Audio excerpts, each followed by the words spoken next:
Hi, Gary here, our fourth quarter observer. Who shares your why and why that's critically important? You know, there's a famous poem by Robert Frost, The Road Not Taken. And I often think about that as I've gone through my twists and turns in my life. You know, the first big one that happened to me was I was stationed in Fort Wainwright, Fairbanks, Alaska, and I got orders on May 1st, 1981 to go to flight school at Fort Rucker, Alabama, about 5,000 miles away. I was ecstatic, overjoyed. I just couldn't believe I finally was getting one of my lifelong dreams to be a pilot.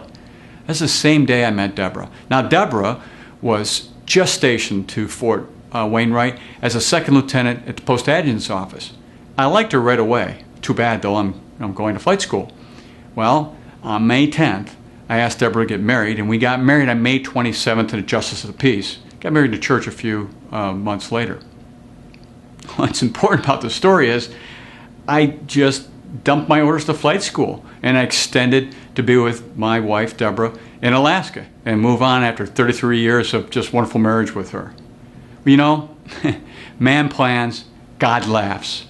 You know, or as Forrest Gump would say, life's like a box of chocolates. You never know what you're going to get.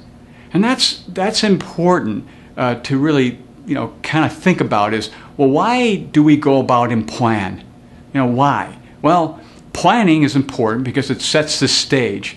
It's about, you know, where we want to be right now, where we think we're going to go in the future, and when we have a plan, we're moving along that path, then when things happen and opportunities come about, we can pivot and change. But really, it really comes down to the why, and the why trumps it. So what's the why?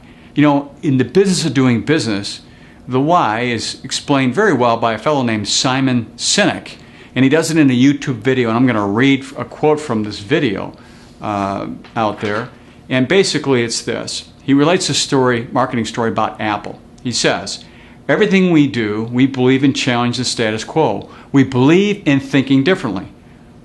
Now, only after communicating that paramount plan does Apple then state the how and the what. The way we challenge the status quo is by making our products beautifully designed, simple to use, and user-friendly. We just happen to make great computers. Do you want to buy one? You know, the goal is our why matches up, we believe, what they believe. So I love Apple products. I love Four Seasons and Disney and many other companies because they have my why. And so the why becomes very important to us. It's the essence of who we are and what we're all about. So as we move down the road, why do planning? You know, I mean, we're just going to wing it anyway, and who really cares? Now, you know, us as a firm, we insist on doing planning. And the reason we insist on doing planning because it puts a framework in place.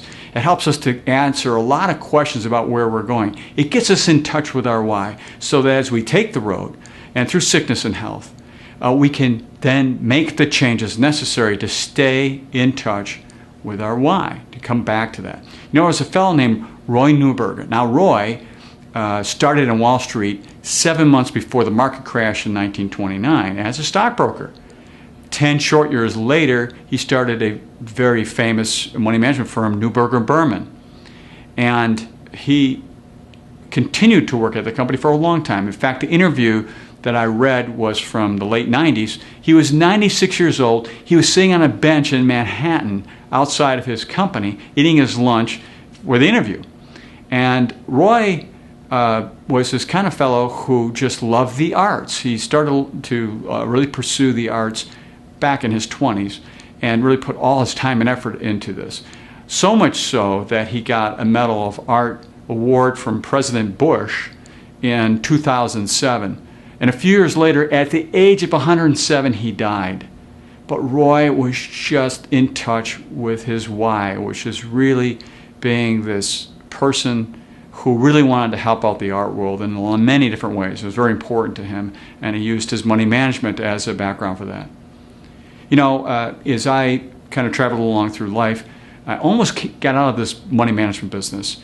And really, I was looking for wealth management. And at the time, back 25 years ago, I was working out of my house. I was working for one of those large financial institutions, and I was having my why abused daily.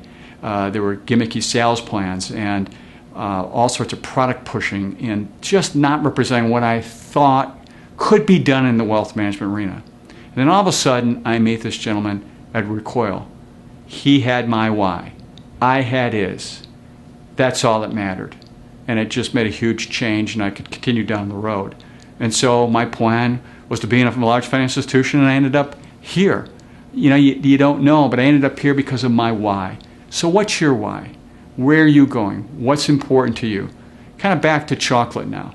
You remember Willy Wonka and the Chocolate Factory? You know, there's a line from that movie back in 1971 where basically Willy says, you know, the way we make chocolate here is we have a chocolate waterfall and it all mixes together, and that's the only way you can make chocolate. He's talking to Charlie Bucket.